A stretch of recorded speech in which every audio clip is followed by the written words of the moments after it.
General Roy से समझते हैं ये जो पूरी सिचुएशन है सर, इसको लेकर आज जब प्रेस कॉन्फ्रेंस की गई तो ये साफ तौर पर विदेश मंत्रालय की तरफ से प्रवक्ता ने बताया कि माफ कीजिएगा, विदेश सचिव जो थे उनकी तरफ से बताया गया कि इवॉल्विंग सिचुएशन है।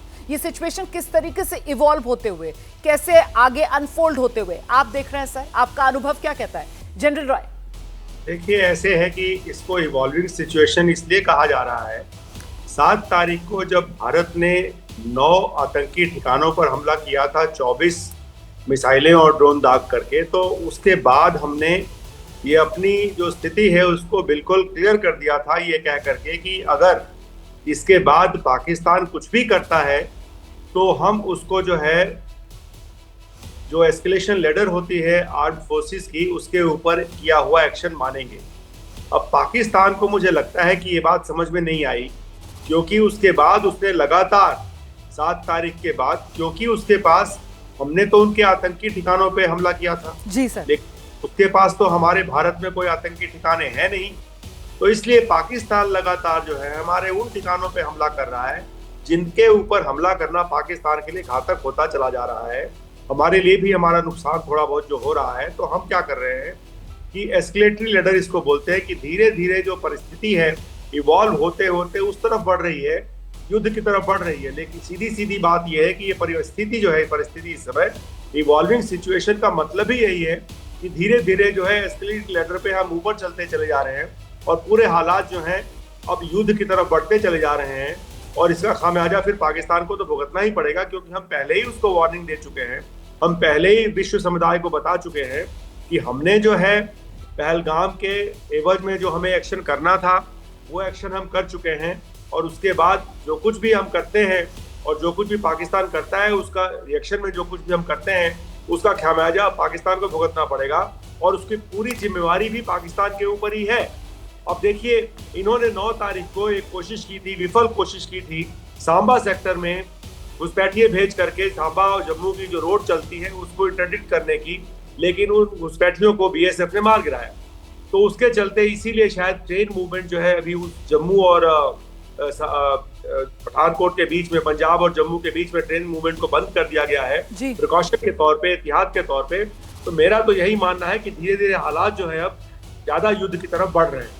जनरल साहब, कुछ विश्लेषक और रक्षा विशेषज्ञ जो यहाँ एबीपी न्यूज पर हमारे साथ आ रहे हैं सर, वो ये असेसमेंट अपना देकर जा रहे हैं कि साहब भले ही मतलब एक तरीके से डिक्लेयर्ड ना हो, लेकिन ये युद्ध ही है जो चल रहा है, और पाकिस्तान की तरफ से तो साफ तौर पर कह दिया गया है, वो तो कह रहे हैं सर चिल्ला चिल्ला कर वी आर एट वॉर।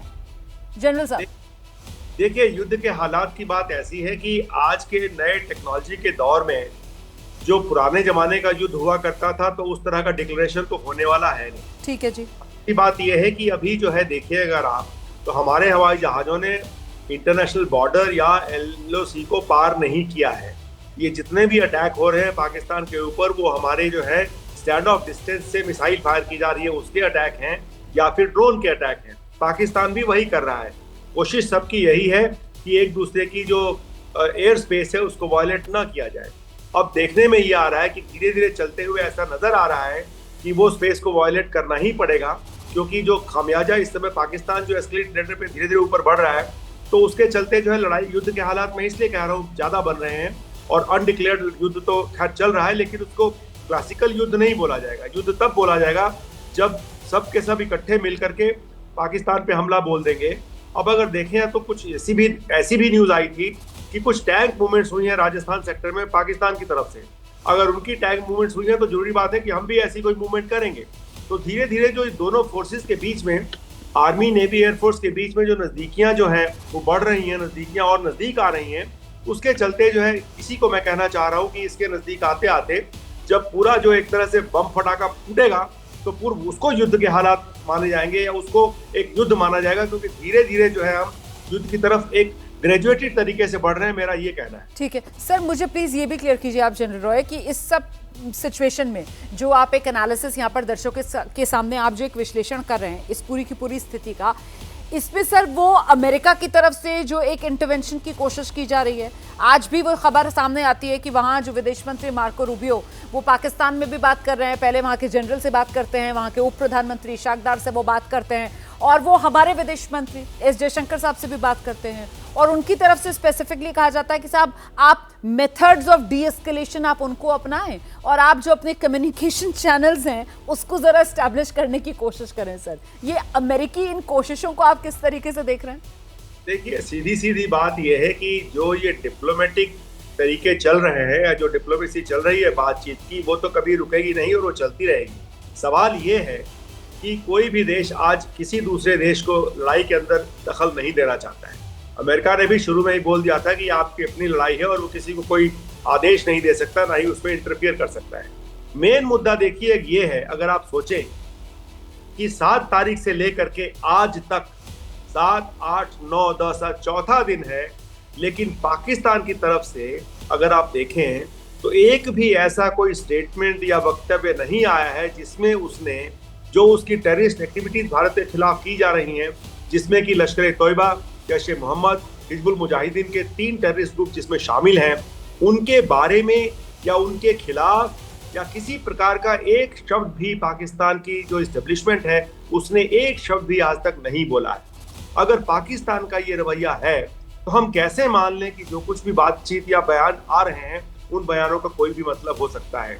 अगर पाकिस्तान को ये बात नहीं समझ में आ रही है और वो इन 3 टेररिस्ट आउटफिट को, जिनको की सिर्फ एक ही जिम्मा है कि हिंदुस्तान के खिलाफ, भारत के खिलाफ तुम इस तरह के हमले अपने जारी रखो, अगर उसके खिलाफ वो एक भी स्टेटमेंट देने को तैयार नहीं है और अपने पूरे देश की इज्जत और देश की एग्जिस्टेंस को दांव पे लगा रहा है, तो अब इसके लिए हम भारत कर क्या सकता है? भारत के पास और कोई चारा बचा नहीं है। हम 30 साल से पाकिस्तान को ये बात समझाने में लगे हैं, बल्कि 30 साल से ज्यादा समय हो गया है हम उसको समझाने में लगे हैं कि तुम्हारी जो ये एक स्टेट स्पॉन्सर्ड टेररिज्म के खिलाफ जब तक तुम अपनी पॉलिसी नहीं डिक्लेयर करोगे तब तक ये कहानी रुकेगी नहीं, ये बात रुकेगी नहीं, और उसके लिए जो है आपको जो खामियाजा है वो भुगतना पड़ेगा। और वही एक्शन अभी जो है भारत ने बहुत रिजोल्यूट तरीके से, बहुत मजबूती से लिया है, और मुझे लगता नहीं कि हम उस पाकिस्तान को बिल्कुल बर्बाद किए बिना हम हटेंगे, क्योंकि वो जब एक शब्द बोलने को तैयार नहीं पिछले 4 दिन से, तो आप बताइए कि ये बातचीत का क्या मतलब निकला? आप सही कह रहे हैं सर, पाकिस्तान सुधरने को तैयार नहीं है सर, और साथ ही साथ यही समय है, सही समय है पाकिस्तान का काम तमाम करने का और पाकिस्तान को ऐसा सबक सिखा देने का जो सदियों सदियों तक पाकिस्तान में आने वाली नस्लें, अगर पाकिस्तान दुनिया के नक्शे पर बचता है तो भूले ना। मैं आगे बढ़ रही हूं। भारत की तरफ से पाकिस्तान को जो सबक सिखाया जा रहा है, और ये सिर्फ जवाबी कार्रवाई के तहत भारत कर रहा है, अभी सिर्फ और सिर्फ भारत जवाबी कार्रवाई कर रहा है। मैं आपको फिर से ये बता दूं, हम क्लियरली ये कह रहे हैं कि हमारा मकसद पाकिस्तान में किसी को नुकसान पहुंचाना नहीं है। हम पाकिस्तान के नागरिकों को लेकर किसी तरीके का कोई एक्शन नहीं ले रहे हैं। हम सिर्फ जो पाकिस्तान की तरफ से करतूतें की जा रही हैं उस पर पाकिस्तान को मुंहतोड़ जवाब दे रहे हैं। तो भारत ने जवाबी कार्रवाई की है। पाकिस्तान के ये कई एयरबेस इसी जवाबी कार्रवाई के तहत जो भारत ने तबाह किए हैं उसी की तस्वीरें आपके सामने हैं। भारत ने पलटवार किया है और पाकिस्तान के एयरबेसेस की ये 6 तस्वीरें आप देख रहे हैं। नूर खान एयरबेस की तस्वीर आप देख रहे हैं, रहीम यार एयरबेस की तस्वीर आप देख रहे हैं, ये सक्कर एयरबेस की तस्वीर आपके सामने है, लाहौर एयरबेस की तस्वीर, सरगोधा एयरबेस की तस्वीर, और ये जेकबाबाद एयरबेस की तस्वीर भी आपके सामने है। और ये वो एयरबेसेस हैं जहां से पाकिस्तान अपनी हवाई क्षमता को मजबूती देने के लिए हिंदुस्तान के खिलाफ कोई कारस्तानी करने के लिए इस्तेमाल कर सकता था, लेकिन भारत ने इन एयरबेसेस को ही तबाह कर दिया है। पाकिस्तान ने इस बीच एक और हरकत करने की कोशिश की। श्रीनगर पर ड्रोन से हमले की कोशिश पाकिस्तान की तरफ से, और इसे भी भारतीय सेना ने नाकाम किया है। ये बड़ी खबर है। कुछ हिस्सा रिहायशी इलाके में इस ड्रोन का गिरा है जो भारत की तरफ से मार गिराया गया है। श्रीनगर से एबीपी न्यूज संवाददाता आसिफ कुरैशी की रिपोर्ट। श्रीनगर हवाई अड्डे पर आज सुबह हुई हवाई एक्टिविटी के बाद हम इस समय श्रीनगर के ही लसजन इलाके में मौजूद हैं, जहां पे इस हवा से गिरने वाला एक प्रोजेक्टाइल यहाँ पे गिरा है, और लोगों का ये कहना है कि आज सुबह जब धमाका हुआ तो यहाँ पे कोई चीज हवा से गिरी और जो जिसकी वजह से ये नुकसान हुआ है। उसके तुरंत बाद जो पुलिस है वो इस जगह पे पहुंची थी और यहाँ पे आकर उन्होंने जो प्रोजेक्टाइल था उसको अपने साथ ले लिया। बीच मकानों के बीच में यहाँ पे ये गिरा है, और गनीमत ये रही कि ये जो प्रोजेक्टाइल था किसी मकान में नहीं लगा, तो इससे काफी ज्यादा नुकसान होता है। हालांकि पुलिस यहाँ से सब कुछ उठा के लेके गई है, लेकिन एक प्रोजेक्टाइल का एक हिस्सा है, ये पता नहीं क्या है, ये हमको यहीं पे मिला है।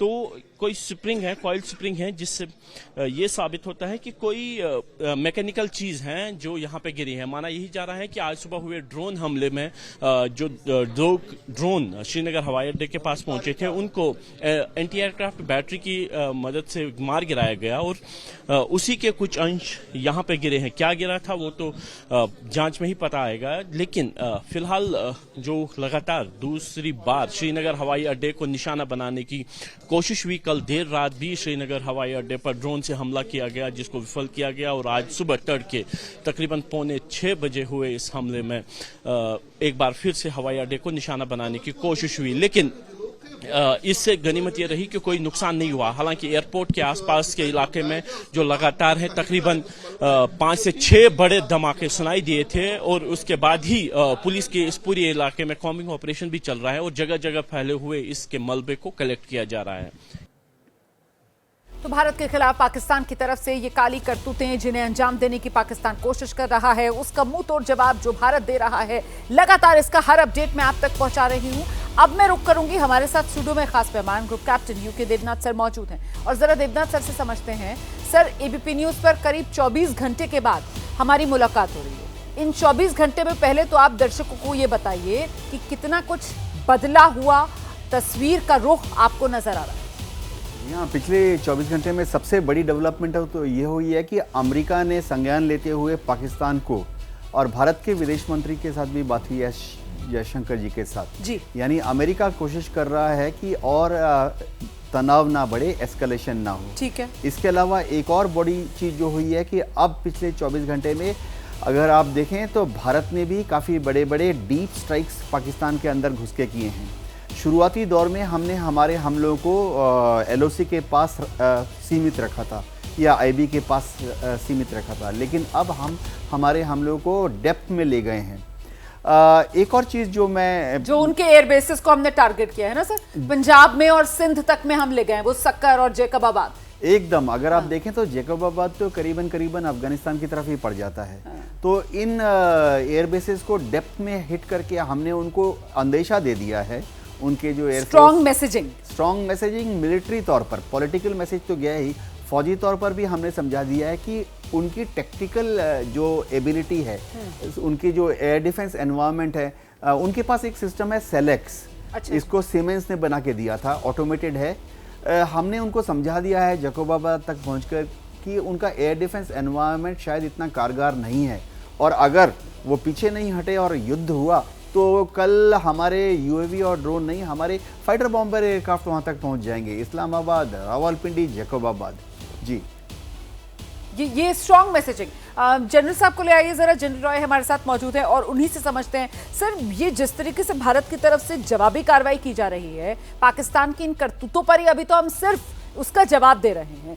ऐसे में पाकिस्तान को इस बात को समझ जाना चाहिए ना अब तक तो सर, कि उसका तो एयर डिफेंस के नाम पर कुछ है ही नहीं, सिफर, शून्य है वहां पर। भारत जहां तक चाह रहा है वहां तक घुसकर पाकिस्तान को सबक सिखा रहा है। पाकिस्तान देखिए एक ऐसा देश है जो शायद सबक सीखने के लायक है ही नहीं। वो अगर सबक सीखना होता तो 1971 में जब इनका पूरा आधा अंग काट करके बांग्लादेश बना दिया गया था, और 1971 में सेकेंड वर्ल्ड वॉर के बाद ये पहला मौका था जब 93,000 प्रिजनर्स हिंदुस्तान ने उनके पाकिस्तान आर्मी के ले लिए थे, और फिर उनको है बाइज्जत बरी करके उनको वापस भी कर दिया था। सही। और उसके बाद पाकिस्तान जो है बार बार अपनी जो ये पॉलिसी लेकर के चला हुआ है, वो ये भी नहीं समझता इतिहास से कि जितने भी देश ऐसे थे जिन्होंने टेररिज्म लेकर के एक स्टेट पॉलिसी लेकर के शुरू किया, गद्दाफी से लेकर के, अफगानिस्तान से लेकर के, अलकायदा से लेकर के अब तक के जितने भी देशों ने ये शुरू किया, वो देश जो है बर्बादी के कगार पे जाके ही ये खात्मा हुआ इस तरह के टेररिज्म का। पाकिस्तान ये नहीं समझ रहा है कि ये टेररिज्म को लेकर के इतना मोह करता है या उनके साथ इतना क्यों जुड़ा हुआ है। वो ये क्यों नहीं समझता है कि इस समय जो है जो एस्केलेशन धीरे धीरे लड़ाई की तरफ बढ़ रहा है, उसको मैं एस्केलेशन इसलिए कहूँगा कि जैसे कि अभी ग्रुप कैप्टन ने बोला, देव ने, कि वो जो देखिए अभी ये जो डेप्थ है एयरफोर्स के अटैक की, वो अंदर घुसती बढ़ती चली जा रही है। साथ ही साथ अगर आप देखें तो अभी जो LC और IB के ऊपर जो आर्म्ड फोर्सेज यानी कि जो हिंदुस्तान की जो ग्राउंड की जो मतलब सेना है, जो हमारी आर्मी है, उसका जमावड़ा बढ़ता जा रहा है अभी एलसी और आईबी के ऊपर, तो उसका नतीजा यही होगा कि इसके बाद जो है घुस करके उनकी जमीन को हमें पकड़ना पड़ेगा, उनके जमीन को हमें कैप्चर करना पड़ेगा, चाहे वो एलसी के पार हो, चाहे वो आईबी के पार हो। और फिर आने वाले समय में जब टेबल के ऊपर ये लोग बैठेंगे तो उस जमीन के हिसाब से हमारे पास एक लीवर होगा जिसको टाइट करके जो है फिर उनको वो सारी बातें लिख करके और ऐसी एक कमिटमेंट देनी पड़ेगी कि आने वाले समय में जो है इनको टेररिज्म छोड़ना पड़ेगा। अगर अभी उसको ये बात समझ में नहीं आ रही है, बार बार वो इतिहास से कुछ सर ये कितनी खूबसूरत तस्वीर है, सर ये कितनी खूबसूरत तस्वीर है जो भी आपने खींची है यहाँ पर एबीपी न्यूज पर हमारे दर्शकों के लिए। ये मैं चाहूंगी सर कि आप दोबारा से दोहराएंगे कि कैसे पाकिस्तान को हम घुटनों के बल पर लाएंगे सर। इस बीच एक बड़ी खबर मैं आपको बताने जा रही हूं, पाकिस्तान में एक और एयरबेस जहां पर हुआ है जोरदार धमाका। ये जो जानकारी मिल रही है, पाकिस्तान का ये बुलारी एयरबेस बताया जा रहा है और यहां पर भी धमाका हुआ है, जोरदार धमाके। आज दिवाली हिंदुस्तान मना रहा है, पाकिस्तान के एयरबेसेस पर ये धमाके हो रहे हैं। ये सिलसिला बीती रात से शुरू हुआ है और ये सिलसिला लगातार जारी है। ये हिंदुस्तान की दिवाली पाकिस्तान के एयरबेस पर आज लगातार जारी है।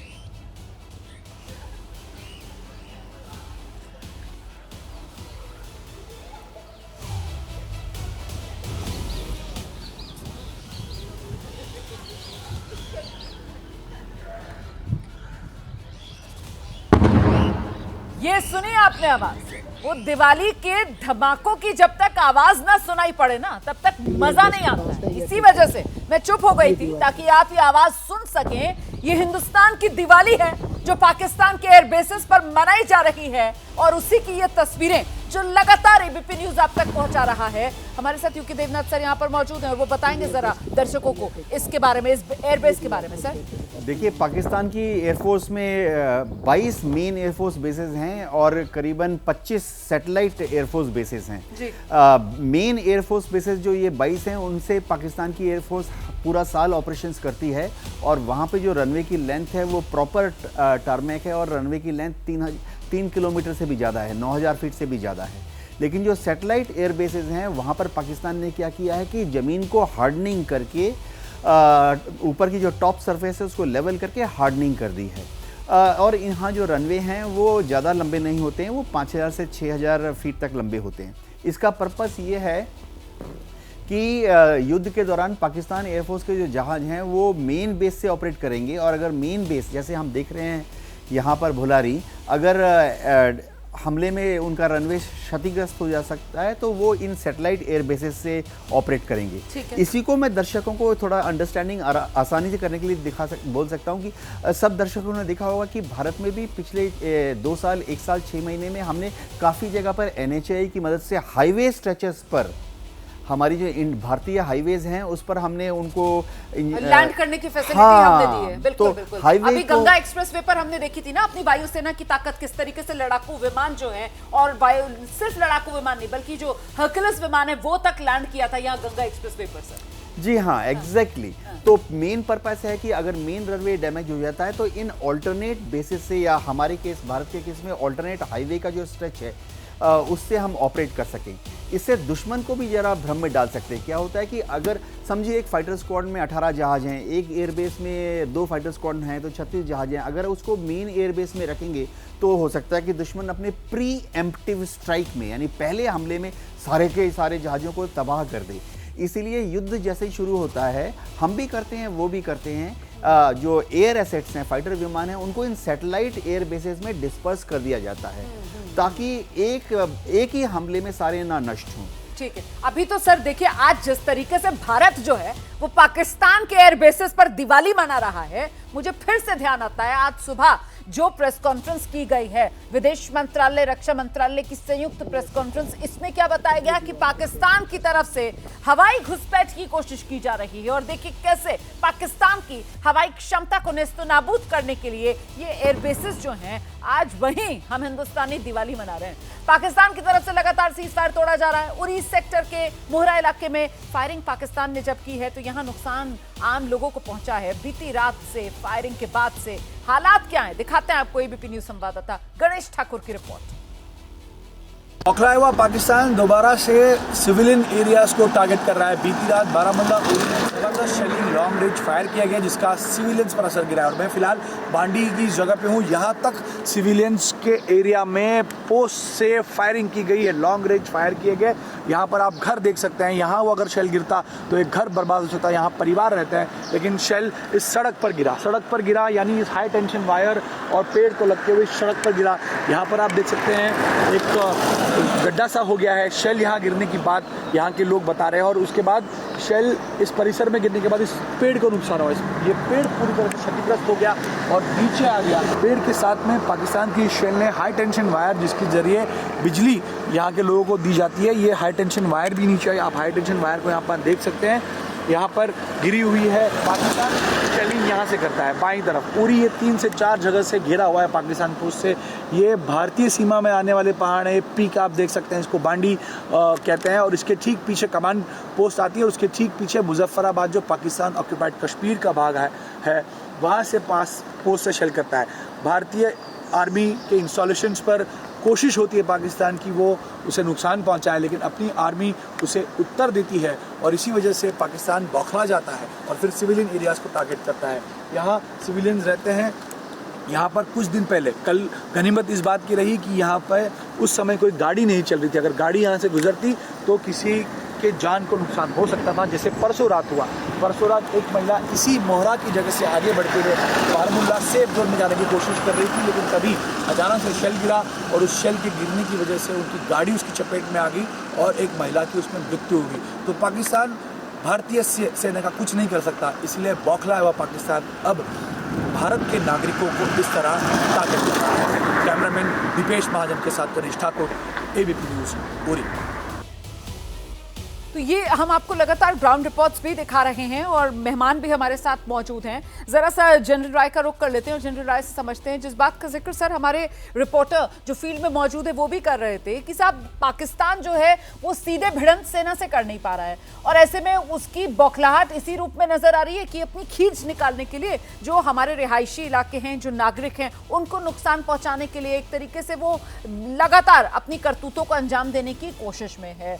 ऐसे में आज जब प्रेस कॉन्फ्रेंस की जाती है भारत सरकार की तरफ से तो उस पर साफ कहा जाता है कि ये जो एक्शंस है पाकिस्तान के ये उकसावे वाले हैं, ये जो एक्शंस हैं पाकिस्तान के ये एक्शंस तनाव बढ़ाने वाले हैं, मतलब एस्केलेटरी भी हैं, प्रोवोकेटिव भी हैं। और ऐसे में सर अब हमें इंतजार किस बात का है, क्यों सीधे पाकिस्तान का काम तमाम करने में ये वक्त लग रहा है, ये सवाल का जवाब देश जानना चाहता है। जनरल राय देखिए, ऐसे है कि अंग्रेजी का एक शब्द है, उसको कहा जाता है रीडिंग ऑफ द बैटलफील्ड। जब भी लड़ाई के ऐसे हालात बनते हैं तो जो जो उस लड़ाई के मैदान में चीज़ें हो रही हैं उसको जो है पढ़ा जाता है, ठीक से समझा जाता है। अगर हम पाकिस्तान का ध्यान इस तरफ दिलाएं कि क्या वो इस लड़ाई के मैदान को ठीक से पढ़ रहा है या नहीं पढ़ रहा है, जैसे जैसे हमने देखा कि उसकी एयर डिफेंस कमज़ोर है वैसे वैसे हम जो है और अंदर घुस के चलते चले गए और उसके डैमेज को, उसके जो नुकसान को हम बढ़ाते चले गए। और उसने जैसे जैसे देखा कि हमारा एयर डिफेंस सिस्टम बहुत मजबूत है तो उसके पास जो है नुकसान नहीं कर पा रहा है, तो फिर ऐसी हालात में उसके पास यही एक ऑप्शन बची है। सीज फायर वायलेशन तो अब छोड़ दीजिए, सीज फायर तो कब का टूट चुका है जी, लेकिन उसके पास अब यही एक ऑप्शन बचा है जो कि ग्राउंड के ऊपर जो है वो अपनी तोपे दाग करके, और वहाँ पे तो सिर्फ सिविलियन पॉपुलेशन है, टेररिस्ट कैंप तो वहाँ पे है नहीं, तो इसलिए वो सिविलियन पॉपुलेशन को इस तरह का नुकसान पहुँचा करके भड़काने और उकसाने वाली कार्रवाइयाँ भी बहुत सारी हो चुकी हैं, वो कर चुका है। बार बार हम उसका ध्यान इस तरफ इसलिए दिलाते हैं कि अगर हम तुम्हारे ऊपर जब हमला करेंगे तो तुमको ये बात समझ में आ जानी चाहिए कि तुम्हारे ऊपर ये हमला कर क्यों रहे हैं। तुम्हें बार बार वार्निंग दी गई लेकिन तुमने जो है उन वार्निंग्स का ध्यान नहीं किया। पाकिस्तान को रीडिंग ऑफ द बैटलफील्ड में ये भी समझ आ जाना चाहिए कि धीरे धीरे किस प्रकार भारत ने पूरी लड़ाई के मैदान को इस समय जो है एक तरह से शेप कर दिया है या उसको ऐसे हालात बना दिए हैं कि अगर इसके बाद जब भी हम उसकी तरफ बढ़ेंगे तो ज्यादा नुकसान उसी का होगा और हमारी जीत सुनिश्चित है। पूछिए कैसे? पहली बात ये कि नेवी हमारी इस समय जो है कराची हार्बर के सामने पूरा नेवल फ्लीट जो है western naval fleet Vikramaditya aircraft carrier के साथ मौजूद हो चुका है और वहां पे उसने पोजीशन ले ली है, तो नेवी अपनी जगह पहुंच चुकी है। जहां तक एयर का सवाल है, एयरफोर्स धीरे धीरे पाकिस्तान के जितने भी एयर डिफेंस सिस्टम्स हैं उनको टेस्ट करने के साथ साथ उनका नुकसान ऑलरेडी लगातार पहुंचा रहे हैं। हो सकता है कि कुछ उसने अपने एयर डिफेंस के सिस्टम में कोई चीज छुपा के भी अगर रखी होगी, तो उसका जो है असेसमेंट जो है एयरफोर्स कर लेगी कि उससे जो है कितना नुकसान किसको हो सकता है, तो वो भी part of shaping the battlefield में आ जाएगा। जहाँ तक आर्मी का सवाल है, धीरे धीरे आर्मी भी जो है इसका जमावड़ा जो है LC और IB दोनों तरफ बढ़ रहा है। और जब हम देखेंगे कि नुकसान करने से पाकिस्तान सिर्फ नहीं समझ पा रहा है कि जो उसको नुकसान हो रहा है उसके एवज में वो जो है अपने बातचीत के लिए खुल करके आए, और जो तीन टेररिस्ट आउटफिट हैं उनके खिलाफ तो अभी तक एक भी बयान नहीं उसने दिया है। एक भी नहीं दिया। तो वो बयान दे, वो सबसे बड़ी बात है कि जिनके खिलाफ हमने ये मुहिम शुरू की उनके खिलाफ पाकिस्तान ने एक बयान तक नहीं दिया। और कहते हैं जले पे नमक छिड़कने का काम तो तब हुआ जब वो जनाजे निकले और जब उनका बरियल हो रहा था। जो लोग वहां पे मरे हैं इन कैंप्स में, वो साथ साथ जो है दहशतगर्दी के साथ साथ वर्दीधारी लोग सब वहां खड़े हुए थे। सर गार्ड ऑफ ऑनर दिया गया। अबू जुंदाल वो आतंकवादी जो मरा है, जो लश्कर तैयबा का ये मरकजे तैयबा जो मुरिदके में इनका सेंटर था जिसको हमने नेस्तो नाबूद किया, उसका कमांडर था। और सर ये अबू जुंदाल वही है, देश को जानना चाहिए 26/11 मुंबई हमले का ये गुनहगार, जिसका नाम अगर मैं गलत नहीं हूं तो कसाब की तरफ से लिया गया था। और कसाब ने भी बताया था कैसे ये अबू जुंदाल जैसे आतंकवादी थे जिन्होंने उसको भारत के खिलाफ हमले के लिए ट्रेन किया था। वो अबू जुंदाल मारा जाता है सर, और उस अबू जुंदाल के लिए गार्ड ऑफ ऑनर दिया जाता है। उस अबू जुंदाल की नमाज जनाजा जो है वो एक और आतंकवादी रऊफ जो है वो पढ़वाता है सर। वहां पर तमाम वर्दीधारी उसके जनाजे को अपने कंधों पर उठाते हैं सर, वर्दीधारी उसकी नमाज जनाजा में शामिल होते हैं सर, और वर्दीधारी सेना प्रमुख की तरफ से वहां पर वो फूल पहुंचते हैं सर। जो मुख्यमंत्री है पंजाब प्रांत की मरियम नवाज, उनकी तरफ से फूलों का गुलदस्ते पहुंच रहे हैं सर। वहां पर राष्ट्रपति की तरफ से वो फूल पहुंच रहे हैं सर। पूरा का पूरा पाकिस्तान का सरकारी तंत्र, उनकी सेना तो सर ये एक श्रद्धा सुमन जो है वो आतंकवादियों को अर्पित कर रही है। वो तो इनको हीरो बना रहे हैं सर। तो यही तो हम कहना चाह रहे हैं कि अच्छी बात है कि ये सब जो है विश्व के सामने आ रहा है और सब चीज जो है रिकॉर्ड पे आ रही है। हर चीज जो है एक तरह से सबूत बन रही है इस बात का कि कल को जब चढ़ के हम इनके ऊपर बैठेंगे तो फिर जो है उस समय विश्व नहीं कह सकता कि हम ऐसा क्यों कर रहे हैं। और जब तक हम उनको नुकसान पहुंचा के उनको ये सिखाने की कोशिश कर रहे हैं, अगर वो नहीं सीखते हैं, इस बात को नहीं समझते हैं, तो फाइनल आखिरी तरीका हमारे पास यही होगा कि हम जाके उनके घर में बैठ जाएंगे, उनके पूरे इतनी जगह को पकड़ के हम बैठ जाएंगे कि फिर उनको जो है इस बात को समझना पड़ेगा कि जब तक आप हमारी बातों को नहीं मानते हो, ये जितने जगह हैं, चाहे वो IB के पार है, चाहे वो LC के पार है। LC के पार में तो हमें कोई शक ही नहीं है, क्योंकि वहां पे जो एग्रीमेंट इस समय है वो यही है कि अंग्रेजी में उसको फिर कहते हैं टेकर्स कीपर्स, जिसने जितना ले लिया उसको अपने पास वो रख सकता है। वहां तो निगोशिएशन की गुंजाइश है ही नहीं। तो LC के पार LC के पार जाकर के जितनी जमीन हम पकड़ेंगे वो जमीन तो खैर हम छोड़ेंगे ही नहीं। IB के पार जितनी जमीन हम पकड़ेंगे तो निगोशिएटिंग टेबल पे आने के बाद फिर हम उनको कह सकते हैं कि ये चीजें आप लिख करके दो और इस बात की कमिटमेंट दो, तभी हम यहाँ से निकलेंगे, वरना हम यहाँ बैठे हुए हैं। और उस समय जो है विश्व या कोई भी हमको इस बात के लिए जो है हमको जिम्मेवार नहीं ठहरा सकता है, क्योंकि हमने अपनी तरफ से पूरी कोशिश की है। धीरे धीरे करके पाकिस्तान को पिछले 4 दिन से हम समझाने की कोशिश कर रहे हैं। अगर उस बात समझ में नहीं आती है तो फाइनली हमें वही करना पड़ेगा कि उसके ऊपर चढ़ के बैठना पड़ेगा समझाने के लिए उसको। अड़ियल पाकिस्तान सर, झूठ का पुलिंदा पाकिस्तान, और सिर्फ दुनिया के सामने झूठ फैला रहा पाकिस्तान, प्रोपेगेंडा कर रहा पाकिस्तान। आज जब प्रेस कॉन्फ्रेंस की जा रही थी भारत सरकार की तरफ से, तो फिर उस झूठ और प्रोपेगेंडा का भी जिक्र किया गया, बाकायदा तस्वीरें दिखा के कि देखिए किस तरीके से पाकिस्तान झूठ फैला रहा है कि जो उसने हमारे सिरसा एयरबेस को नुकसान पहुंचा दिया है, या फिर उसने हमारा वो दूसरा जो सूरजगढ़ वाला एयरबेस है उसको नुकसान पहुंचा दिया। तो बाकायदा उसकी तस्वीरें प्रेस कॉन्फ्रेंस में दिखाई गई और ये समय और तारीख के साथ बताया गया कि देखिए ये कोई क्षति नहीं पहुंची है हमारे इन एयरबेस को। सिर्फ और सिर्फ पाकिस्तान झूठ दुनिया के सामने परोस रहा है अपनी शान भगाड़ने के लिए, अपने देश में अपनी साख बचाने के लिए वहां की सेना ये झूठी बातें फैला रही है। और इस बीच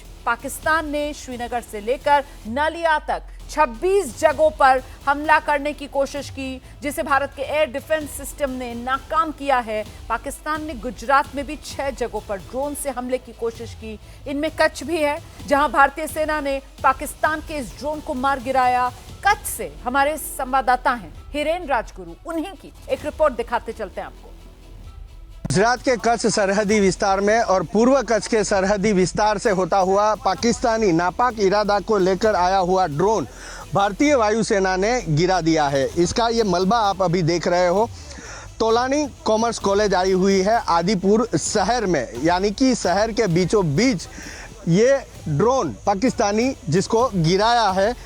हालांकि अच्छी बात ये रही कि कॉलेज के बाहरी हिस्से में जो एक जंगल जैसा, फॉरेस्ट जैसा हिस्सा है, उसमें ये ड्रोन गिरा है टूट के, जिसके चलते ना कोई जानहानि हुई है ना कोई बड़ा नुकसान हुआ है। अभी स्थानीय पुलिस ये पूरा मलबा हटा रही है यहाँ से। पहले सेना आई थी थोड़ी देर से पहले, तो सेना ने उससे ये सारा रिपोर्ट लिया, जो यहाँ पे नंबर वगैरह आपको दिख रहे हैं वो सब लिया। जो इंटेंसिटी थी इसकी ये तय करने के लिए ये पूरी जांच की जाएगी। इसमें कोई विस्फोटक पदार्थ था या नहीं, अगर वो था तो वो कितना इंटेंस था वो भी दिख सकता है रिपोर्ट में। ये आपको अभी खड्डा दिखाना चाहेंगे जहाँ पे वायुसेना ने जब ये ड्रोन पे अटैक किया और ड्रोन नीचे गिरा, तब यहाँ पे ये गड्ढा आप देख रहे हो वो ऐसा लगभग 3 फीट गहरा और 2.5 फीट जिसकी चौड़ाई है वो आप अभी देख सकते हो। और यहाँ पे गिरने के बाद आगजनी भी हुई थी, यानी कि आग भी लगी थी, तो आसपास के विस्तार में ऐसा देखने मिल रहा है। अभी एफएसएल के अधिकारी है वो भी यहाँ आप देख सकते हो, वो भी पूरे एरिया में घूम रहे हैं और जो भी मलबा या छोटे छोटे टुकड़े ये ड्रोन के गिर के तितर बितर गिरे हैं उसको एकत्रित किया जा रहा है, उसको समेटा जा रहा है और उसकी जांच भी की जा रही है।